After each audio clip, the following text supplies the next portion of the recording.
Good evening, everyone. It's 6:30, and I'll now call to order this meeting of the Lancaster City Council for January 9th, 2024. A few brief reminders at the top of the meeting. This is an excellent opportunity to silence your cell phones and devices if you haven't already done so.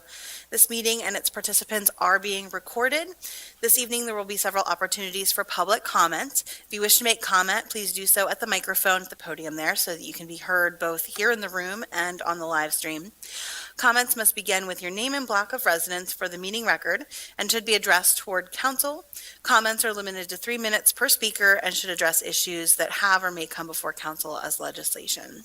To keep time, you will see this light here turn green as the speaker begins. It will turn yellow when they have 1 minute remaining and turn red when 3 minutes has been exhausted. Thank you in advance for allowing equal time for everyone this evening. And now, for all those who are willing and able, please rise for the Pledge of Allegiance.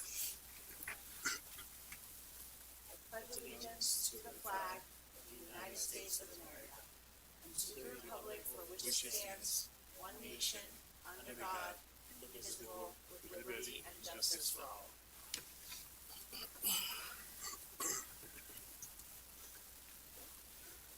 Mr. Harris, would you please call the roll of members? Yes, Madam President.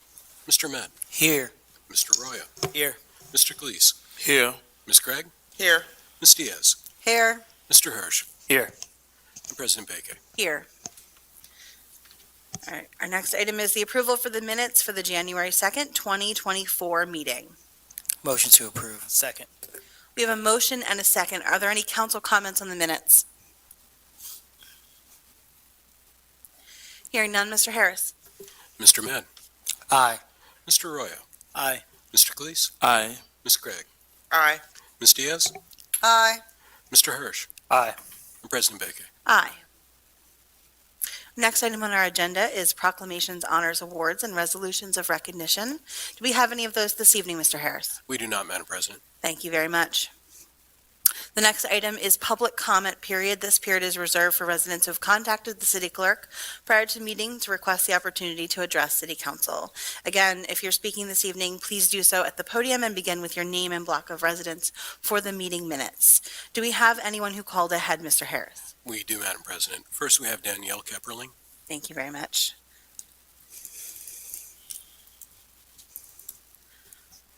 Ms. Kepperling, good evening.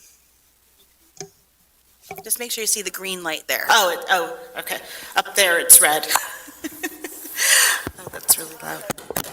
Yeah. So, I have with me Jim Brown, who's the president of the Historic Preservation Trust of Lancaster County. I'm Danielle Kepperling, 700 block of North I'm getting my addresses confused, North Franklin Street. And I also do have a seat on the Historical Commission, but I'm here today as the Executive Director of the Historic Preservation Trust. Okay, did you want to? Go ahead. Okay. So we're here about the demolition of 801 North Prince Street. It's on the corner of North Prince and East Clay. It was damaged by a fire in 1999, and it's been let to be demolished by neglect since then. Charter Homes, the current owner, has owned the property since 2003. Multiple development plans have not materialized. In January of last year, Charter Homes had an engineering firm inspect the structure, and the firm said that the building was in similar condition as it was in 2003, but added that the building was in imminent danger of collapse. Charter Homes only brought this building of imminent danger of collapse to the attention of the city building inspector when they applied for the building permit in September. It is concerning because if the building is unstable and in imminent danger of collapse, that seems pretty irresponsible. From the exterior, there appears to be no significant shifts or changes in the condition. The Historic Preservation Trust is concerned that the urgency of collapse is perhaps not as immediate and was used as a way to use the public safety portion of the code to circumvent the Heritage Conservation District ordinance. So we're asking City Council to pause the demolition permit and allow the appropriate review by the city agencies, since it is a historically significant building within the Heritage Conservation District. Agreed. What we're asking for is just following due process that is set in place. You know, we have a good process in this city, and we're just asking to put this through it, to vet it out. I believe this will drive some public comment. I think there is a win here for both sides, but we're asking for the process to be moved forward in the traditional manner, and we don't want to see this as a scapegoat for the town, for clients or developers or contractors to circumvent the process we have, because it is a good process. And thanks to that, we've saved a lot of buildings. Thanks for hearing us. Thank you very much. And could you just provide your name for my? Sure, James Brown. Thank you, I appreciate that. Mr. Harris, are there any additional public comments this evening? Yes, there are, Madam President. Next, we have Michael Eshelman.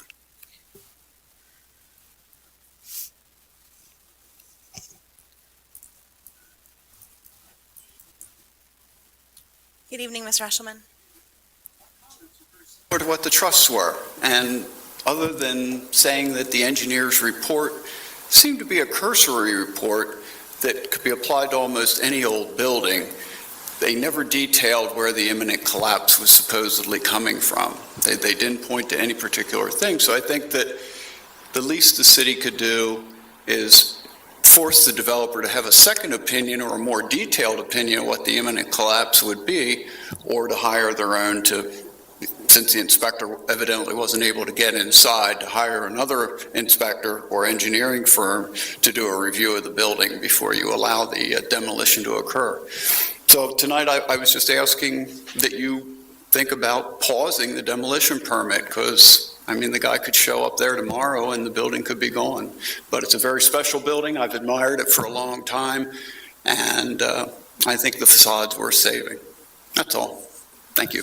Mr. Eshelman, thank you so much. Oh, before you walk away, Yes. if you could provide your block of residence for our meeting record, please. I'm sorry. Your block of residence for our meeting record. I am a county resident. Sure. What borough or municipality do you live in? What house do I live in? No, borough or municipality is fine. This is just for our meeting record. I'm sorry, I can't understand. Your borough or municipality where you reside? Mardick? I'm Martin sorry. Township? Okay, Yeah, got thank it. That's helpful for our city clerk when he's putting together the meeting minutes. Okay, I appreciate that, thank you. all right. Mr. Harris, are there any further public comments this evening? There are not, Madam President. Thank you.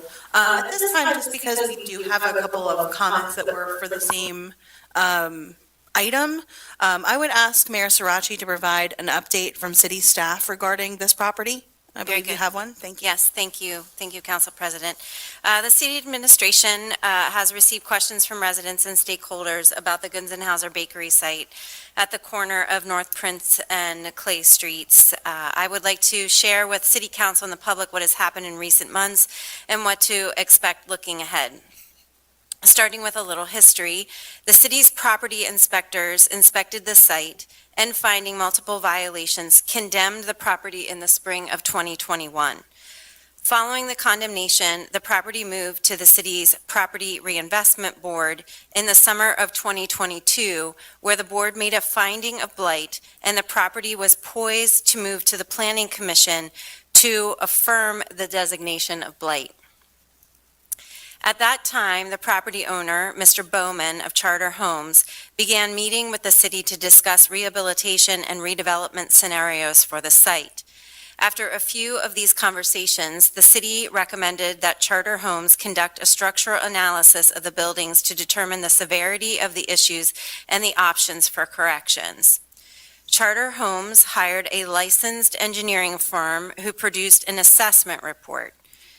And this is the part that I want to call out as following our existing code and protocol.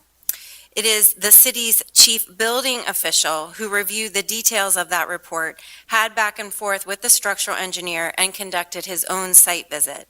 The chief building official concluded that the findings of the report indicating a danger of imminent collapse for the corner building at 801 North Prince Street were warranted. Charter Homes moved forward with securing emergency demolition permits last fall. There has been a delay in the work starting due to additional permits required by PPL to relocate power lines. We learned this afternoon that PPL has indicated the work will be allowed to proceed in mid-February. I will be asking the city's chief building official and chief engineer to call PPL tomorrow and request that that schedule be moved up due to the seriousness of the situation. It is important that the building be taken down as soon as possible, as difficult and painful it is for me to say that out loud, given our long and strong track record of preserving historical buildings in the city. It is truly rare that a demolition like this occurs in the city. We view demolition like this as a disappointing loss and take it very seriously. And we will recognize that there are times when historic buildings cannot be saved. In instances when a building is found to be structurally unsafe, the Heritage Conservation District Ordinance, the existing ordinance today, allows for rapid demolition by order of the chief building official. City staff are seeking ways to learn from this situation and investigate how we can best balance protecting historic resources against preserving the flexibility to address severely compromised buildings and to ensure public safety. In pursuit of this goal, the staff in the Department of Community Planning and Economic Development have begun an analysis of our administrative practices and relevant ordinances to determine if there are opportunities to clarify how and when emergency demolition of historic properties is allowable. Second, and I think this goes to just past practice within the city that we are attending to, it has been over the past few years that the Bureau of Property Maintenance and Housing Inspections has worked to improve its quality and consistency in addressing poor property conditions throughout the city. Over this past year, 2023, the team conducted 4,752 systematic inspections of rental properties alone, which was 36% above our annual target. This work is yielding notable results, including a drop in necessary re-inspections because property owners are better complying with applicable codes. The top priority for Property Maintenance Bureau remains to assess and correct residential properties, particularly rental properties, to minimize health and safety impacts on our residents. That said, this year in 2024, we will be piloting an increased focus on commercial properties, similar to Gunzenhauser Bakery. We will have to monitor our limited resources to affirm that additional attention on commercial properties does not detract from our housing priorities, but we are excited to see where our team can make further strides. And I think the question has to be asked by the public, if this property has been sitting for so long and has been not addressed by the city, then why is that? And so that is a conversation that we're having internally to redirect and marshal resources in a different way to address lingering issues of blight in our city for large commercial properties. I'm also going to just throw out that this poses a very interesting and challenging financial situation for the city in what the expectations are for a property that does go through blight. And there are real economic factors to consider should properties be taken through a property reinvestment board, because just compensation will need to be offered for those properties. And in this case, it's a very large property. We were in very strong communication with Mr. Bowman, and I am pleased to say that, as you may know, the property, the building that is just to the north of the 801 North Prince Street property is a a property that was designed by Lancaster architect C. Emblin Urban. So concurrently, Charter Homes is working on land development plans to bring this Emblin Urban building back into active use. And as you know, the comprehensive plan designates this area, the Northwest Gateway, as an emerging regional commercial hub and land use change area. And we want to continue to work diligently to capitalize on the stadium and train area assets to maximize the vibrancy of this area. So I do want to acknowledge that the developer in this case is taking active steps to stabilize that additional historic building designed by architect C. Emblin Urban.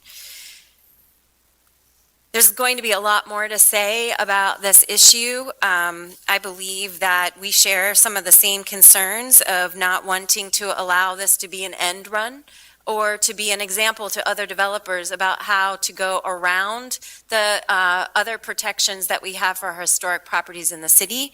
And I imagine that we will be bringing back to council in the not-too-distant future some additional recommendations about steps that we may take, either in the form of changes to the ordinance or policies or our practices internally. Thank you. Mayor Sarachi, thank you so much for that update, and I would appreciate all city staff, yourself, keeping us updated on the process, that analysis that's being done, anything we can do to prevent this kind of loss in the future. Thank you very much. Mr. Harris, are there any additional public comments? I may have already asked you this, but There are not, Madam President. thank you so much. Our next item is reports requested by council. I believe that we do have one that wasn't in front of us originally. Is that correct? Councilor Calise was going to deliver. That's right. Thank you. Councilor Calixte. Thank you, Madam President. Good evening, everyone. I have the privilege to report on the Department of Neighborhood Engagements initiatives. Since late 2023, I have been working closely with Director Carrasco, developing reporting mechanism and scheduling council-requested presentations and various department operations. I have learned about the department, and I would like to share with you the following.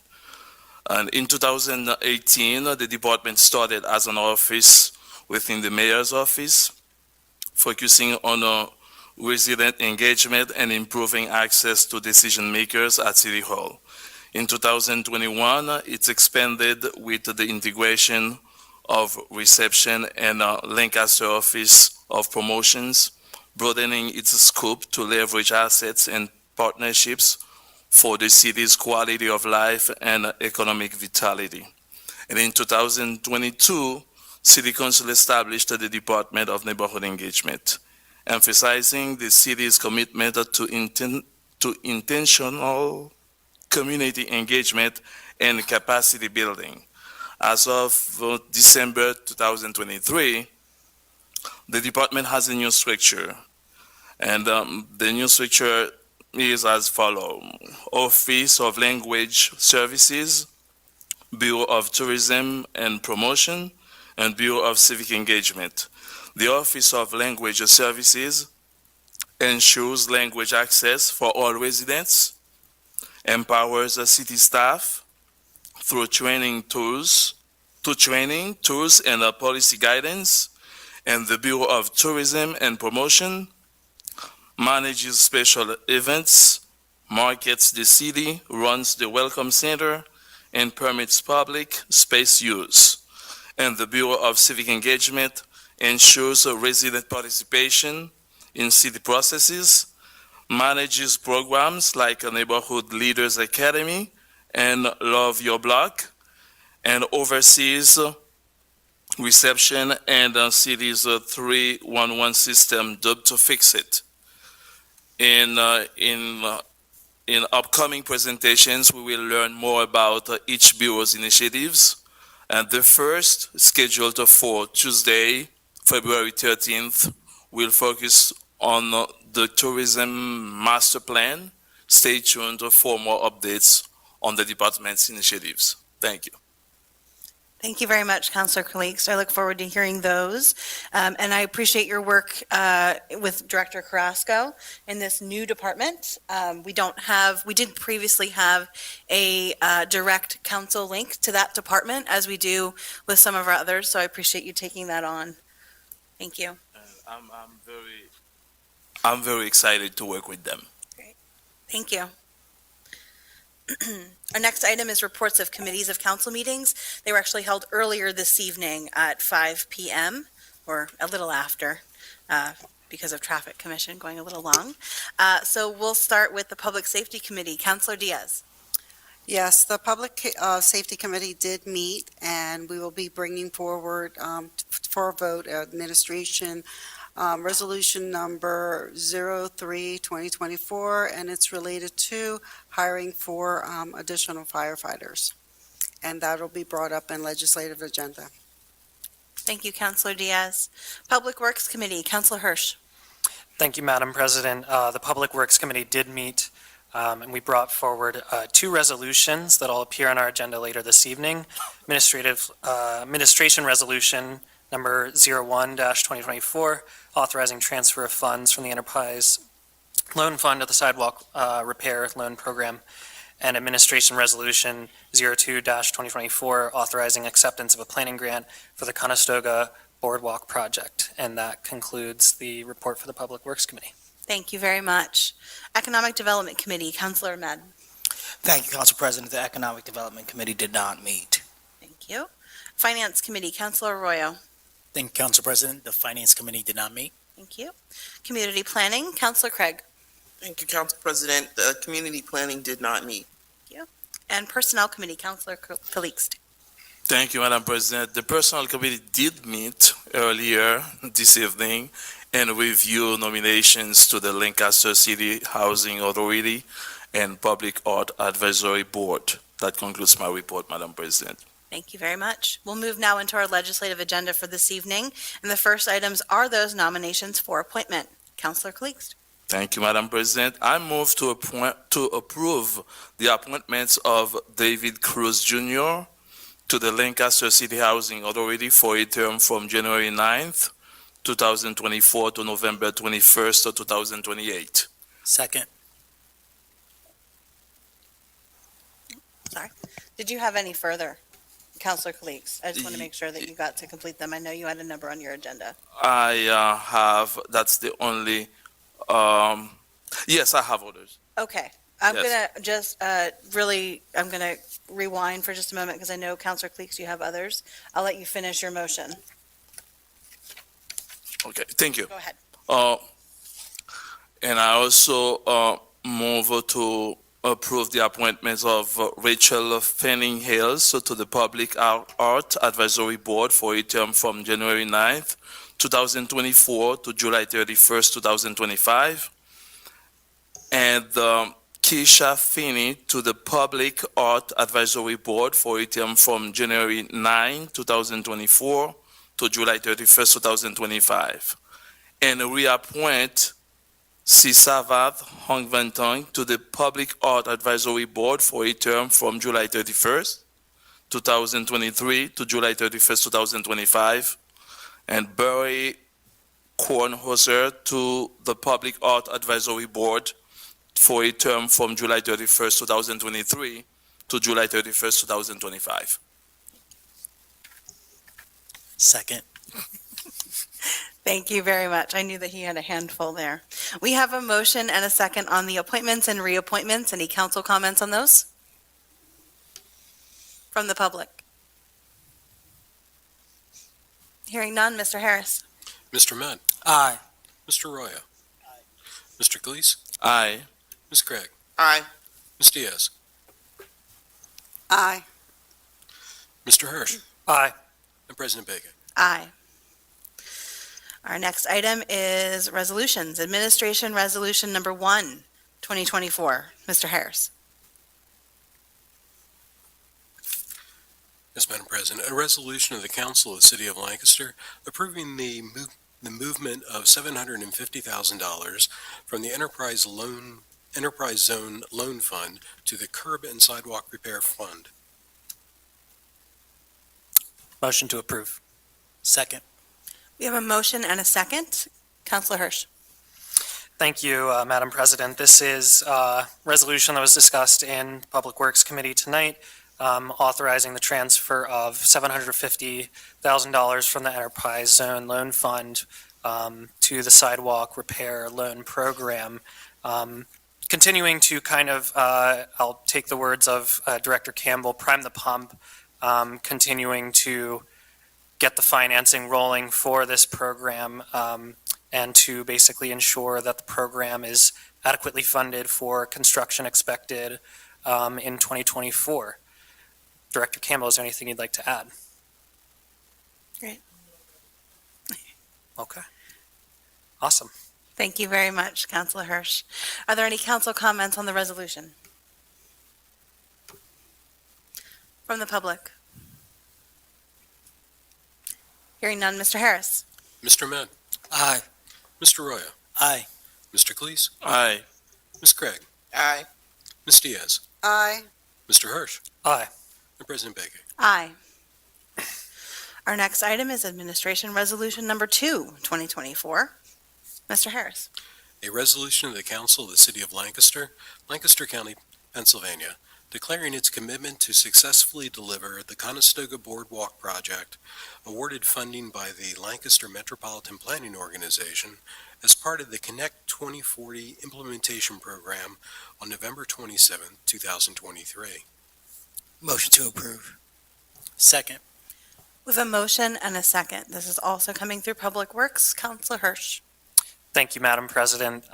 So this resolution is essentially to affirm our commitment to the Conestoga Boardwalk project, essentially accepting what is hopefully the last, should be the last piece of funding required to complete the project, coming from the Lancaster MPO, and along with the stipulations that the MPO requires for us to receive the funding regarding timeline, and also kind of requiring us to cover the pre-construction costs. All of those stipulations are listed in the resolution text. I think that pretty well summarizes it. Anything to add, Director Campbell? Thank you. And that is all I have. Thank you very much. Any council comments on the resolution? From the public? Hearing none, Mr. Harris. Mr. Mann. Aye. Mr. Roya. Aye. Mr. Cleese. Aye. Ms. Craig. Aye. Ms. Diaz. Aye. Mr. Hirsch. Aye. And President Baker. Aye. Our final item under our legislative agenda is Administration Resolution Number 3, 2024. Mr. Harris.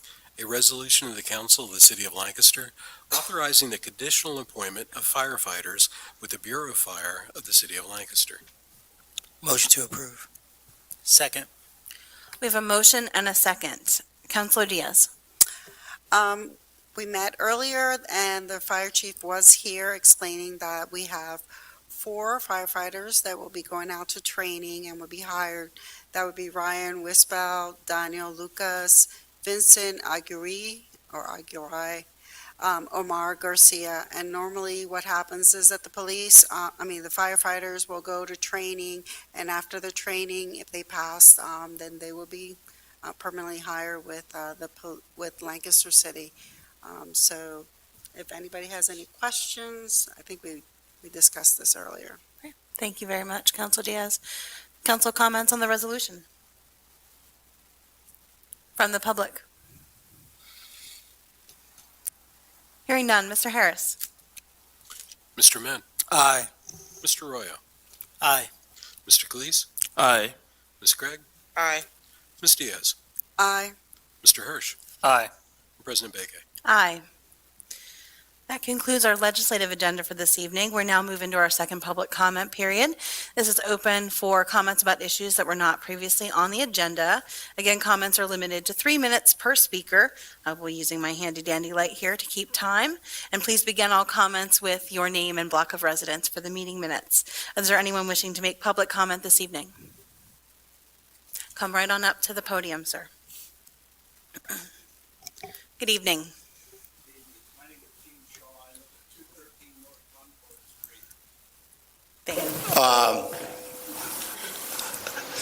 I just want to say that, trying to change the regulations so that we don't have old historic buildings tore down sounds like a broken record. We have a suburban McDonald's on West King Street. We had a beautiful warehouse on the corner of Lemon and Prince that got tore down just because there wasn't enough tooth in the ordinances. And it just happens again. It's like, as soon as we have a situation like this, we're going to do something. That something never seems to get done. And the next thing you know, we're tearing down another old building. Just think what would have happened if we would have tore down Watt and Shan and all the houses and the properties on South Queen Street. What a hole that would have made in downtown Lancaster. And we keep picking away at them and picking away at them, and soon there won't be any more to tear down. Is there any way that we could make them retain the facade like they did Watt and Shan building, that building, the bakery? At least that we would have part of it. And such a great building. It's also one of the accesses to the city. So next thing you know, we're going to have a suburban style whatever on that block. And it just gets very discouraging. So that's all I have to say. Mr. Shaw, thank you very much.